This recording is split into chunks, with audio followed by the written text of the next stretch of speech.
The title of it is Beau. That's the name of the dog. He never came to me when I would call unless I had a tennis ball, or he felt like it. But mostly he didn't come at all. When he was young, he never learned to heel or sit or stay. He did things his way. Discipline was not his bag, but when you were with him, things sure didn't drag.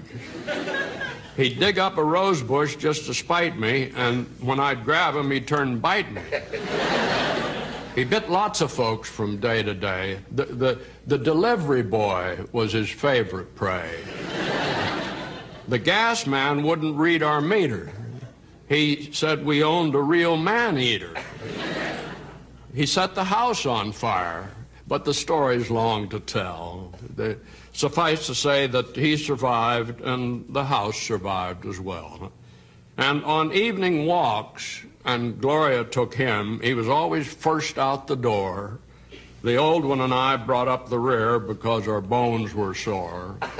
And he'd charge up the street with Mom hanging on. What a beautiful pair they were. And if it was still light and the tourists were out, they created a bit of a stir. But every once in a while, he'd stop in his tracks and with a frown on his face, look around. It was just to make sure that the old one was there to follow him where he was bound. We're early to bedders in our house. I guess I'm the first to retire. And as I'd leave the room, he'd look at me and get up from his place by the fire.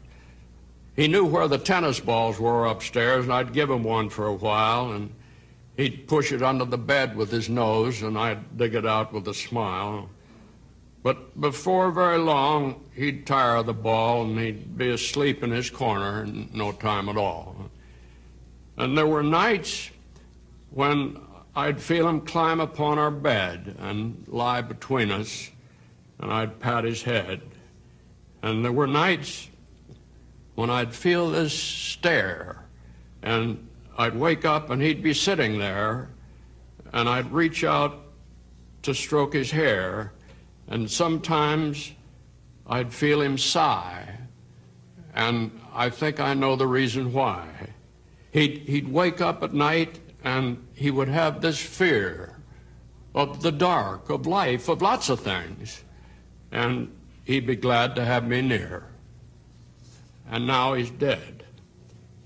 And there are nights when I think I feel him climb upon her bed and lie between us, and I pat his head. And there are nights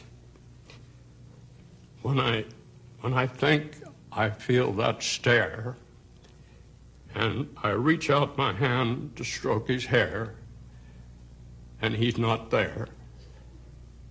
Oh, how I wish that wasn't so. I'll always love a dog named Beau.